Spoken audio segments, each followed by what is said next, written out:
The safety is off. There's a round in the chamber. This is Armed Alabama. Sponsored by McCoy Outdoor Company, Mobile's hometown full-line outdoor sporting products and gear store. An interactive talk show discussing self-defense, product reviews, shooting tips, safety, and more. Your calls, comments, and texts welcome at 343-0106. Now, here are your hosts, retired judge and certified NRA instructor Rusty Johnston and certified NRA law enforcement instructor Adam Strange.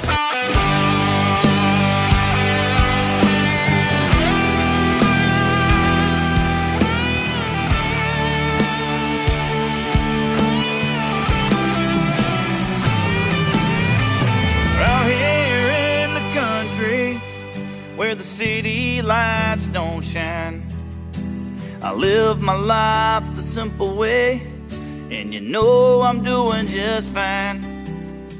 I fish, I hunt, and I shoot my guns, and I raise a little hell. The things I do, you know I do them well. This is my America, and I'm so proud. I don't mind, I say it loud. This is my America, God bless America, the land of the free, because of the brave. This is my America. All right, welcome to Armed Alabama. Glad you could join us tonight. Of course, this is your show about self-defense, firearm and ammo selection, home protection, concealed carry, training, proper range etiquette, and of course, Alabama, Florida, Mississippi, and federal law with Judge Rusty Johnston, and I am Adam Strange. So glad you can join us tonight. Don't forget, we are simulcasting on Facebook Live, so you can go to our Facebook page, Armed Alabama Radio, FM Talk 106.5, and please like and save while you're there, and that way you'll be notified every time that we post an article or go live on our Facebook page. So thank you for tuning in. We've got a good show for you. As always, if you have a comment or question for myself or Judge Johnson here at the studio, give us a call, 251-343-0106. That's 251-343-0106. You can call or text to that number. You can also, as you're joining us on Facebook Live, you can message us via Facebook, and then we'll try to answer your questions there or also answer them on air. We also have a YouTube channel, and that's just simply Armed Alabama, so when you go there, make sure you subscribe and hit that bell icon, and that way you'll be notified each time that we go live. Of course, we post previous videos from our live sessions here on the studio, not only broadcasting on FM Talk 106.5 in Mobile. Of course, we are simulcasting on Facebook, and we post those to YouTube as well. And we have a website, and it's armedalabama.com. Lots of good content there, so be sure and check that out. And if you have a good question or topic for us for future radio shows, you can email us, Adam at armedalabama.com or the judge at armedalabama.com. And we was listening to that song a while ago as we were coming on the air, Judge, and it was talking about This Is My America. Of course, today, I think it's correct, is Constitution Day. Yeah, I believe that's right. And that's when, and you know, an interesting fact about that is initially only 11 of the 13 states ratified the new Constitution. North Carolina, and I think it was Rhode Island, refused to ratify it until there was a Bill of Rights amended to it, which happened a year or two later. And then they came in to the Union afterwards, which proves again each state was a sovereign, separate country. They call them states then, but state and country were synonymous. But they were independent countries until they joined ratified the Constitution. Yeah, of course, that was on this date 232 years ago in Philadelphia. So, yeah, and you kind of wonder what happened to some of those clauses that seemed so like the Commerce Clause that just seems so clear, and that's what they've used to criminalize everything they can. On that same topic, I think I've had 3 YouTube posts in the last week that are all pretty good. One is on our YouTube channel, Cowardly Politicians' Goals, and where Professor Lund, who's a law professor someplace, but he explains my position that you don't even have to get to the Second Amendment. The enumerated powers given to Congress by the Constitution never include the right to interfere, regulate, to do anything with firearms. The Second Amendment was just an added safeguard.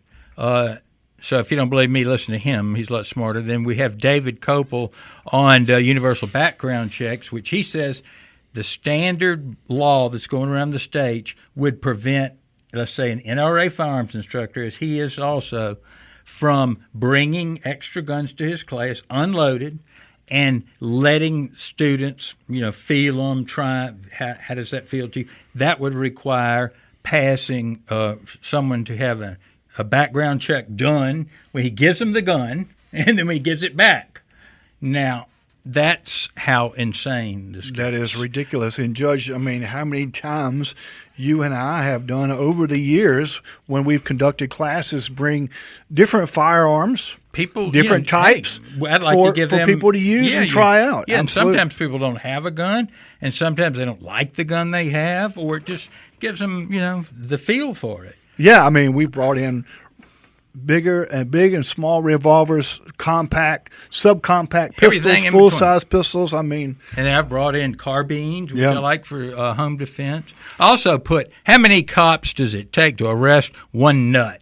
And it's about one of our sovereign citizen friends in Oklahoma that the police officer, God love him, is so nice to the motorist he stops. The sovereign citizen. He must ask him 100 times, this is your last warning, give me your license. Yeah. Then he calls the fire department, who finally has a tough time beating in the window when, if you know what you're doing, you can just grab the top of that window and pull it out. You don't need, when you bang it in, that's where all the force reflects that way. Yep. But it's kind of funny. Well, this reinforcement of the window as well. That's where it's always, break it off that way. It's definitely a lot easier to pull the window out.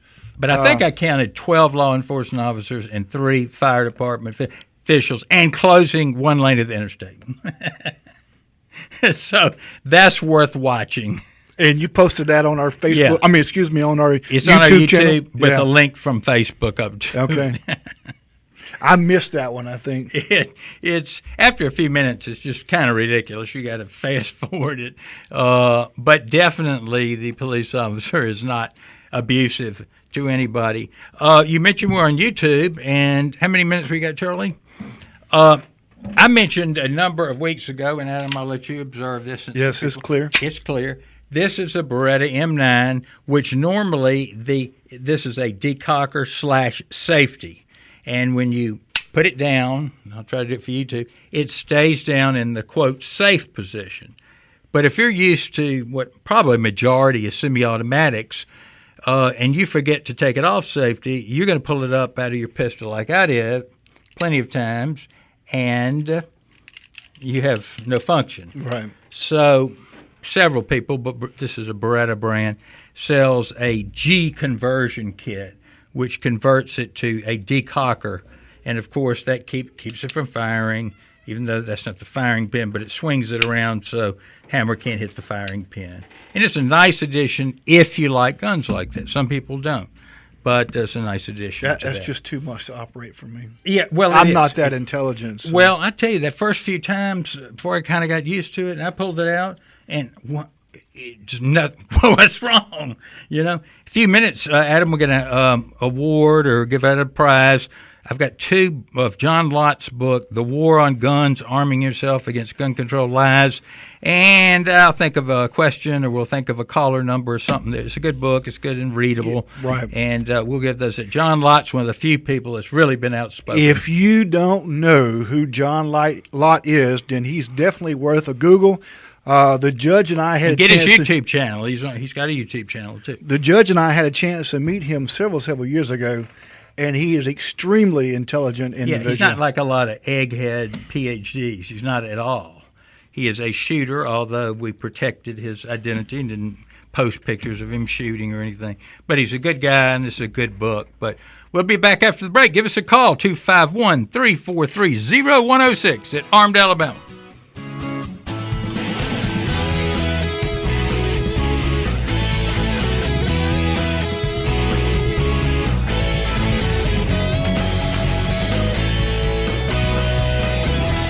This program is a production of Armed Alabama, LLC. The comments and views of the hosts are those of Armed Alabama, LLC, for which it is solely responsible. The view and comments of the callers, guests, and texters do not necessarily represent the views of the sponsors or advertisers of Armed Alabama, LLC, or of Armed Alabama, LLC, Bigler Broadcasting, LLC, FM Talk 1065, or WAVH. No comments from Judge Rusty Johnston should be taken as legal advice, but as educational information. Judge Johnston is not engaged in the practice of law and should not be sought out to answer legal questions off the air. Seek legal advice from a qualified attorney who knows the complete specifics of your legal matter.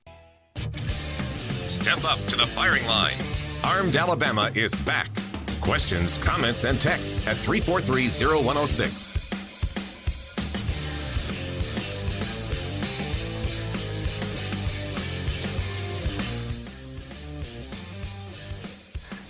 Things look bad. It looks like you're not gonna make it. Then you gotta get mean. I mean plumb mad dog mean. Because if you lose your head and you give up, then you neither live nor win. That's just the way it is. My favorite movie quote. Favorite movie quote there. That's Clint Eastwood, Outlaw Josie Wells. Thank you for sticking with us. Of course, this is Alabama, Armed Alabama, and we still got plenty of good show for you. Should we give out our question? Because we got 2 people online. Absolutely. I don't want them to feel cheated. All right. The M1911 or Colt 1911 was the standard military issue sidearm for a long time, until 1986. What year was it introduced? Now, whoever can answer that gets John Lott's The War on Guns. Why don't we take Chris, and then we'll... That's a good Chris question. may have a comment, too. Hey, Chris. Yes, sir. You want to try to answer that? I'm trying to ask is they did the Brady ban, the Brady bill some years back. Yeah. But realistically, the Supreme Court, I just have a hard time believing that they realistically will ever be able to ban ARs or AKs. I just feel like it's unconstitutional. I just don't really see that ever happening. Let me give you a good quote. Here, this is the U.S. District Court of Appeals in the 7th Circuit in 2012, and they said the Supreme Court made it clear in the Heller case that it wasn't going to make the right to bear arms depend on casualty counts. So all this stuff we see on TV, that's not going to affect. What Heller said is if it is a firearm in common usage today, that they're fine. They're protected by the Second Amendment. Well, as you know, the AR-15, AK-47, or ARM, they're some of the most common guns around. So, but hey, let me ask you a question if you want to answer it. When you were holding, I said we're going to give away John Lott's The War on Guns book, and the question was the Colt 1911 or M1911 was the standard military sidearm until 1986. When was it introduced? Do you want to answer that? Or try to? I believe, wasn't it like 1911? You got it. Colt 1911. Don't hang up. We want to get your address, and you tell Phil whether you want to come by. We can mail it to you just as easy. Let me ask you one quick question. Go ahead. How did they get the Brady bill passed? Was that passed by Congress, or was that the presidential, like a presidential order? Well, it was passed by Congress, and let me tell you the difference. The Supreme Court first of all, the Supreme Court was not the ultimate judge of what the Constitution meant until 1959. How about that? But they say, in general, and I can understand this is reasonable, as long as a constitutional right is not heavily burdened, or it may not be heavily burdened by some regulation, that you're not infringing on it. For instance, we do have the right of travel, and requiring somebody, to have a driver's license that costs $30. Isn't that, if it costs $3,000, that would be a heavy burden on the right to travel. Or a newspaper, let's say, they print their paper and we're going to charge a 1 cent sales tax. Well, that's not a burden. If it was a $10 a paper sales tax, it'd be a burden. Nobody would buy your paper. So that's how they've kind of, common sense done it. And but, until 1934, I have the hearings from the 34 National Firearms Act, and the Attorney General testifying, who was appointed by Roosevelt, he was asked, how can we need to ban these machine guns. He said, I don't know of any power in the Constitution to ban machine guns. Well, they finally settled on that tax scheme, that they came up with. So really, this is really all a bunch of political elections. It's really not about banning ARs or AKs. I just don't see it going that far. I don't think they can. I don't think they can ban. I think they can try. Yeah, they and can I try. think Beto. I hope they do. It hurts. I them. think Beto definitely, if he is elected a president, then he will definitely try. But Now, being practical, I could see something like, let's say on ARs, we'll allow a high-capacity magazine ban, any magazine over 40 rounds. I could see something. I have 100, and I think, no, I don't. I have a 60-round one. But, most of them are 20, 30, and some 40s. Yeah, well, I never there are a lot of those out there. I never would have thought the Brady bill would have been even brought up, much less even voted on and signed into law, but it was. Well, and these red flag laws, those are the ones I'm really kind of scared of because, my property was taken without due process of law, my bump fire stocks. I've got a film of melting them, and it didn't go through a court. It didn't go through Congress. But, those had that's what the press can do to you, real bad image. But if you'll hold on, you got anything else to say, Chris?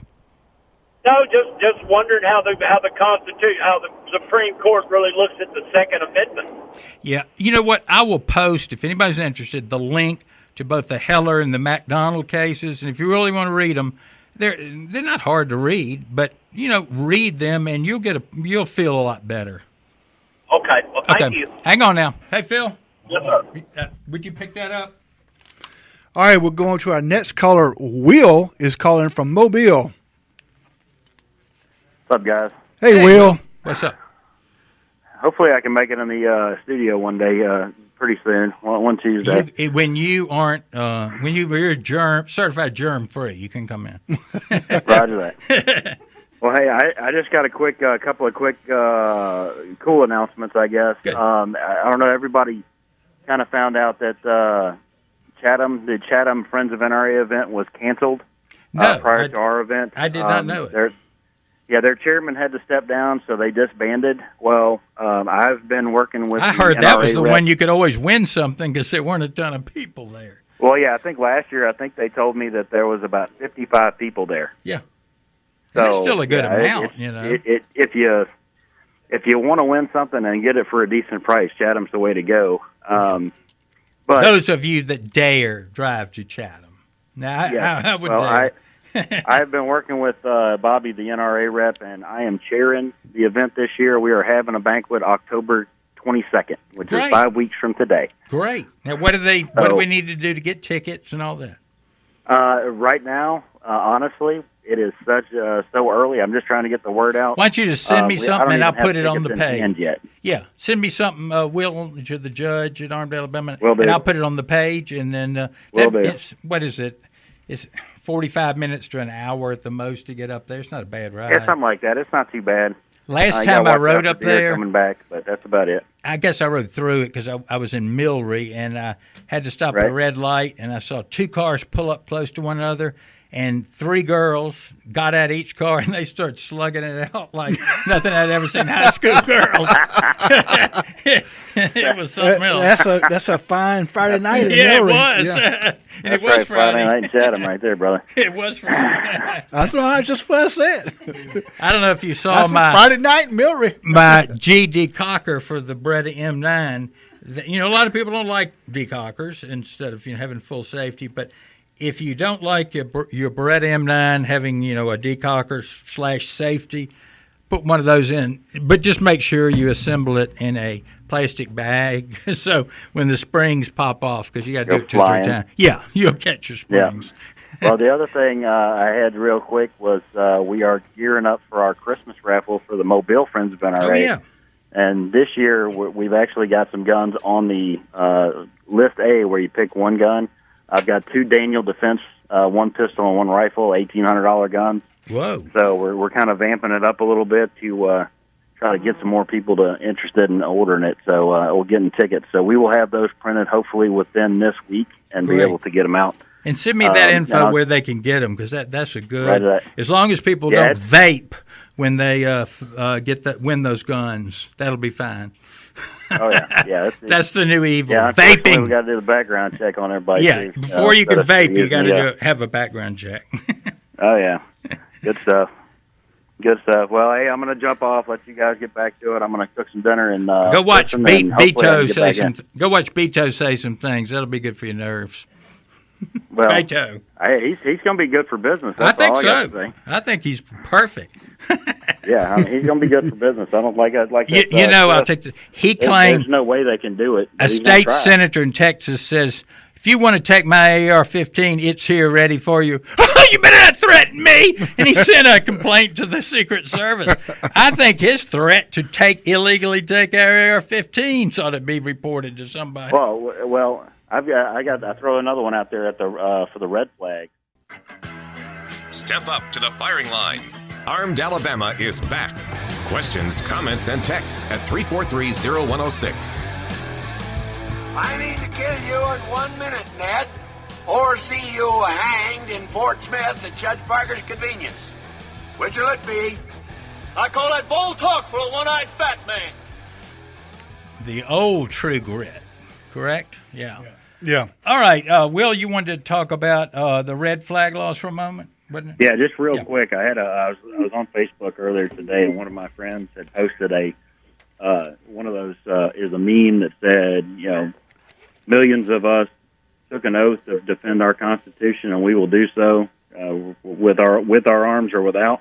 Yep. And he said, in the comments down in there, he said one of his friends said that meme scared her and was threatening, and he made the comment that that's all it would take for him to get pinged by a red flag law and get his guns taken away. Yeah, the first one where somebody was killed, I think it wasn't the man's estranged wife's aunt that called the police, and then they show up at his door at 5:15. He has his gun. He did put it down, and then they tell him they're going to search their house, search his house and all, and he picks it back up, and pow, he's dead.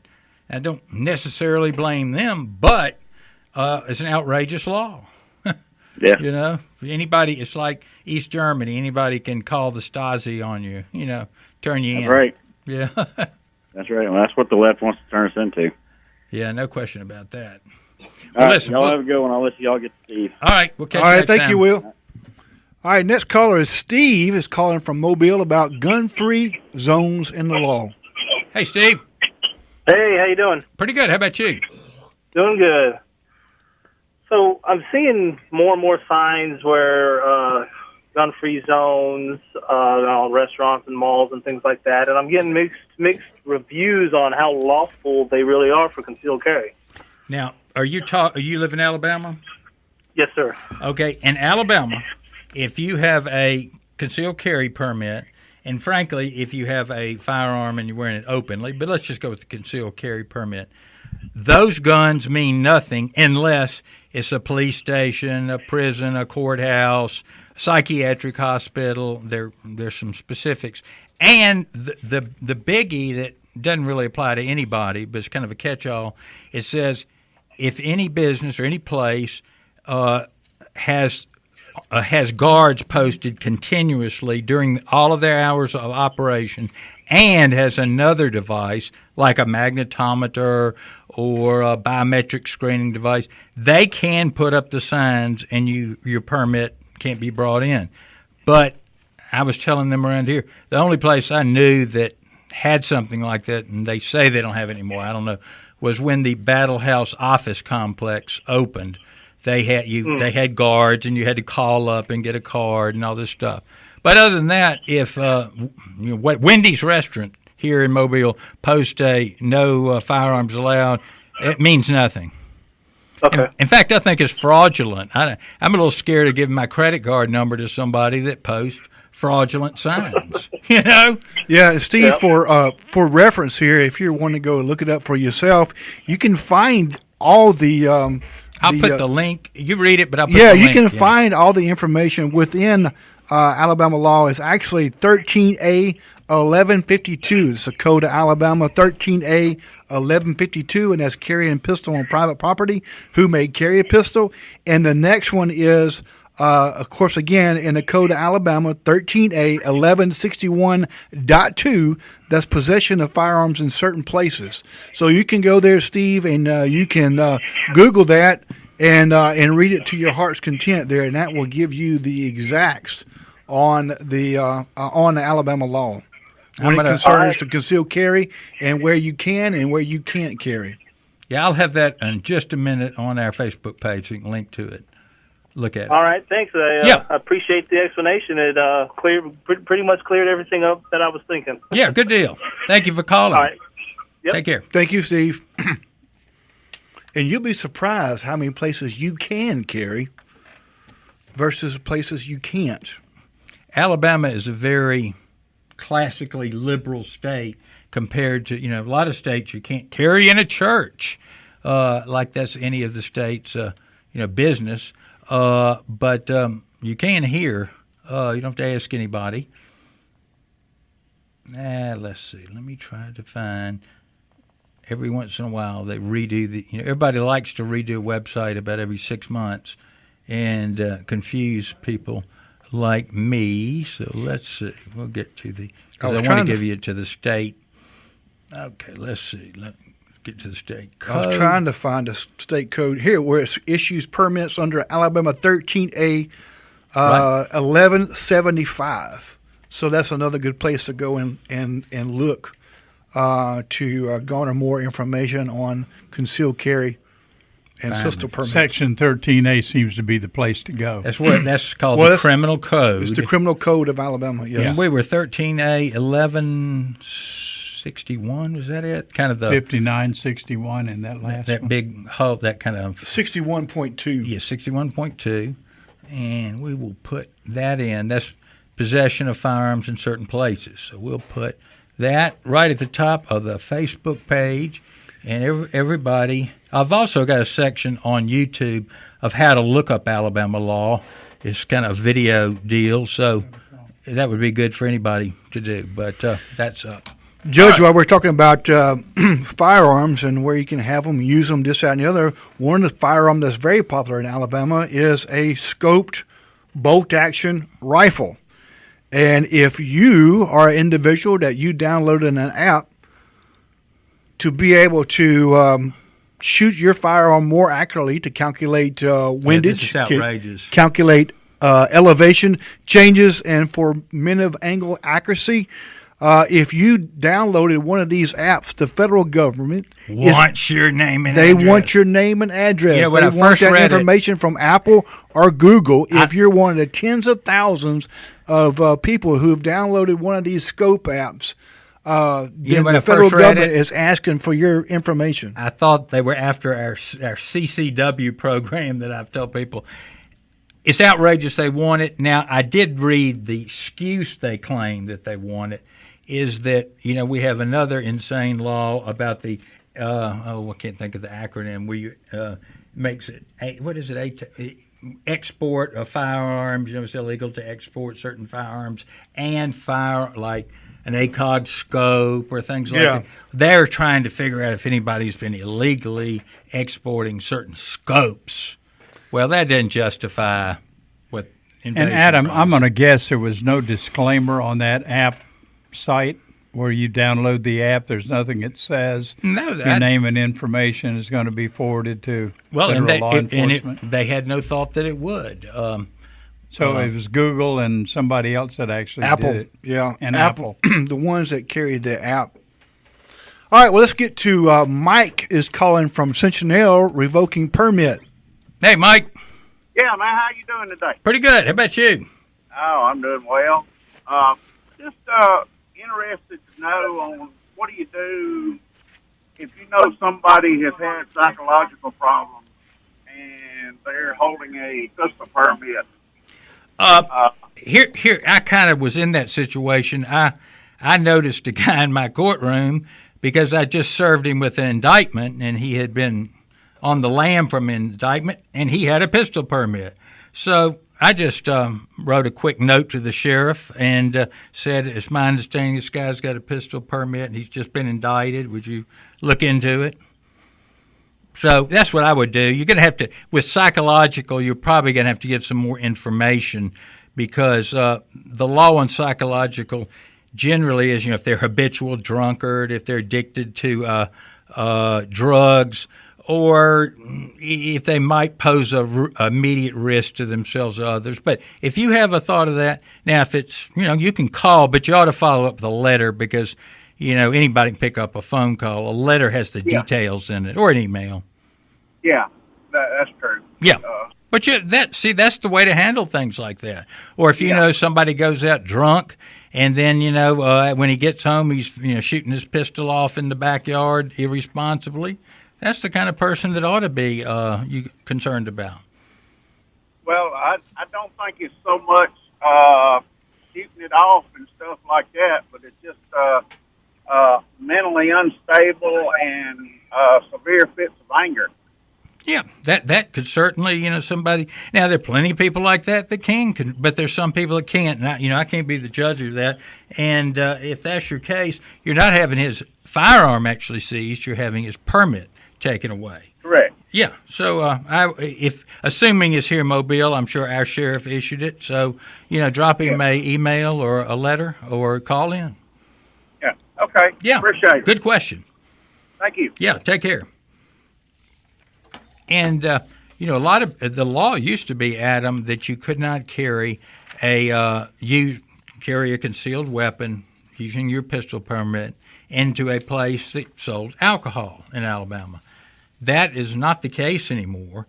And, of course, what I tell people, you may very well need that in such an environment. But if you're going in there, it is better not to drink alcohol, take drugs. And I mean drugs including antihistamines. If I take an antihistamine, it impairs my judgment. But it's not because it's illegal. It's because if you have to use it in self-defense, your judgment's going to be questioned. Did you really perceive the threat correctly? If you've had 4 beers or an antihistamine, or if you've vaped recently. So that's the most nonsensical thing I've ever heard of, the vaping ban. But anyway, folks, we got a little time left, so give us a call, 251-343-0106, call or question. And when we come back, I will give us another book giveaway.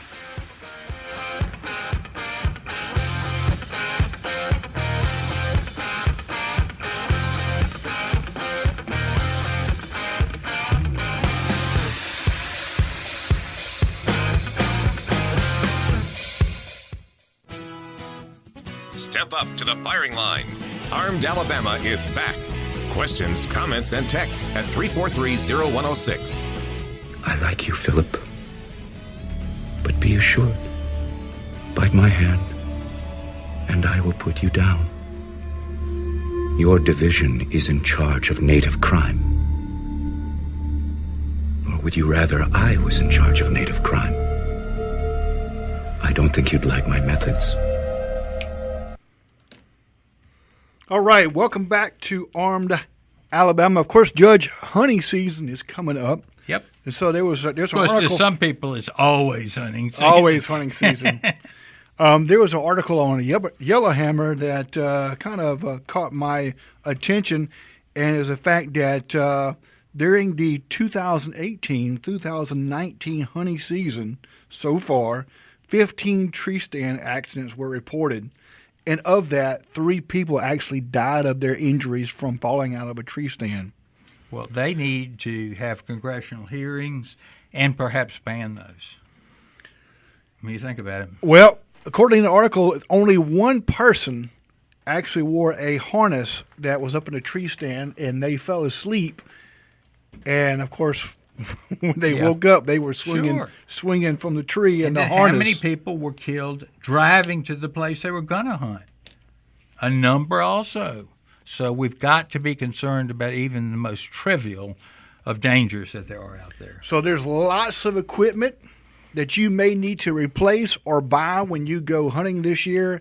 And definitely McCoy Outdoors is the place to go. If you're needing a new tree stand or a harness. Yes, to keep you from falling out of the tree, then definitely McCoy Outdoors is your place to go for all your hunting needs, apparel, even running shoes. And, of course, they have lots and lots of firearms, all makes and models, pistols, rifles, and shotguns. So McCoy Outdoors is your place to go. And tell them that Armed Alabama sent you there, and tell them we said hello.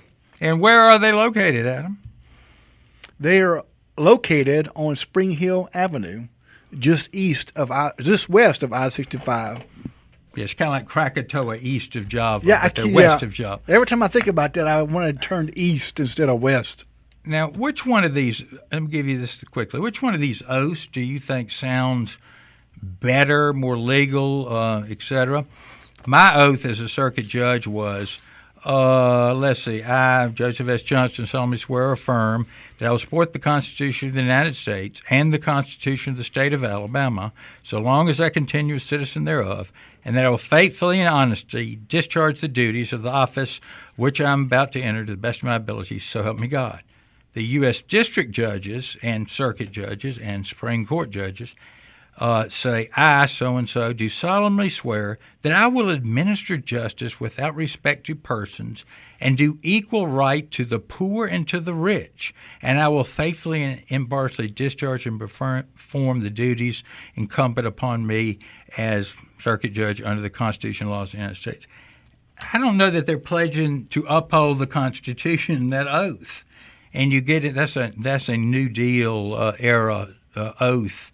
The primary responsibility is to uphold the Constitution, and not it doesn't matter whether anybody's rich or poor. That's just why put it in there? It's irrelevant. But I noticed that, and I didn't like it. Judge, we have a caller. Ray is calling from Mobile. Hey, Ray. Hey, how you doing? Pretty good. How about you? Doing fine. Gun Owners of America. I'm a member. I'm a member of a lot of crazy things. They're not that they're crazy, but I'm a member. I have a quick question for you guys. Yeah. I know y'all are probably familiar with them, but I just wanted a little feedback on Gun Owners of America. And the No Compromise Gun Organization. Yeah, I'm a life member. So okay. They're legit. I liked it when the older man was in charge. Eric Pratt is in charge now. When it was Larry, he was really good. He was really good and nasty. He took on Piers Morgan a couple of times. But it's a good organization. Not real hard to do. Yeah, I know. But he just said it in such a dismissive way when he talked to Morgan. He'd say something like, you Brits may not understand, but we Americans, he was good. But it's a good organization, as is the Second Amendment Foundation, both of those. Okay, great. Yeah. I've been researching them, and I know they're not as big as the NRA, but they seem to be doing a lot of good work. Well, I will tell you, the Second Amendment Foundation, for instance, a lot of their efforts is funding lawsuits challenging crazy gun laws, like the Heller case. Right. Alan Gura, a friend of mine, that's where his funding came from, the Second Amendment Foundation, and then I think some from the Cato Institute, which one of the lawyers, the president of the Cato Institute, He has never owned a gun, yet he was counsel in the case. Right. How about that? On principle, see? You don't have to own a gun to believe in your rights. Exactly right. That's his point. So that was good. But no, they're good. Okay. Yeah. Thanks, sir. All right, take care. Have a good one. I was trying to look at some text here on our text line, but I think we're having some issues here, some technical difficulty. Yeah, if they don't put the WD-40 in that computer every once in a while, that's right. It causes all kinds of problems. Let's make sure that we're not overlooking anything. So we got a text here from Mark in Huntsville, and he said, how did the socialist takeover term common sense gun laws? What is your opinion on the following common sense gun laws? 1, criminal penalty for any state official refusing criminal data to the national database in a timely, accurate manner. They are defending our liberty rights, so that's not a common sense gun law. 2, criminal penalty, falsifying, applying to purchase firearms. That's already a law, so yes. It's common sense. And then 3, require ICE notification of illegal aliens attempting to purchase firearms. Yeah. That's already a law as well. Yeah. So in 4, that's common sense. Prosecute anyone attempting straw purchase. That's common sense, but I think only 6 were prosecuted in the last full year they had data on, which I think was 2000. Absolutely, 6. And all of these items, 4 items that Mark from Huntsville mentioned, are all current laws. Yeah, exactly. And they're common sense gun laws, but they're liberals when they start saying we need background checks to buy a firearm. That means they've never bought a firearm. Yeah, exactly. Because the only background checks that the only firearm purchases don't require a background check are person to person, which most of those are inter-family transfers. And what we need is for the existing current laws on the books to be enforced before any new ones are enacted. And there are plenty of enacted ones that could be done away with, like in the states that won't let you bring a firearm to church. I mean, that's an infringement upon your First Amendment right to freedom of religion. That's not the church saying it. That's the government saying it. So it's just as I quoted one of our Roman sages as saying, the more corrupt the republic, the more numerous the laws. And I think that's definitely a issue here. Now, next week, we will be on at 7:05. Adam, are you going to be out of town? May call in? Yes, yeah. I'll call in. I'll teach him how to call in. I'll be calling in from behind enemy lines. I will be calling in from Irwin, California. They may block the phone call. They may. If you do that. But we'll have some other good stuff then. And I forgot to give away this last book, so we will do it then. And Judge, just want to give a shout out. I took some really good classes over this last month in the local area trying to Adam, let me just interrupt you. We forgot our address came unstuck from our AR-15 magazine giveaway 3 weeks ago, and it was one of our friends in Grand Bay, and Barbara, it was, I think you know who you are if you hadn't gotten under my magazine. Okay, here we go. Yeah, Al in Grand Bay. We didn't get your. I'm sorry, Jimmy in Grand Bay, Alabama. We didn't get your address. We're either going to leave it here or get your address. If you can get to the Facebook page or email me at thejudge@armedalabama.com, give me your address so we can send this to you because I feel like we gypped you out of your AR-15 magazine. I'm sorry, Adam. That's no problem. I was just stating that I had to get some hours in for my law enforcement cert for renewal, and I took some good classes under Scott Thompson and Tony Landowich here the last month. We'll be back next Tuesday night at 7 p.m. with more of Armed Alabama as we are every week. Thank you for listening, and we will see you next Tuesday night.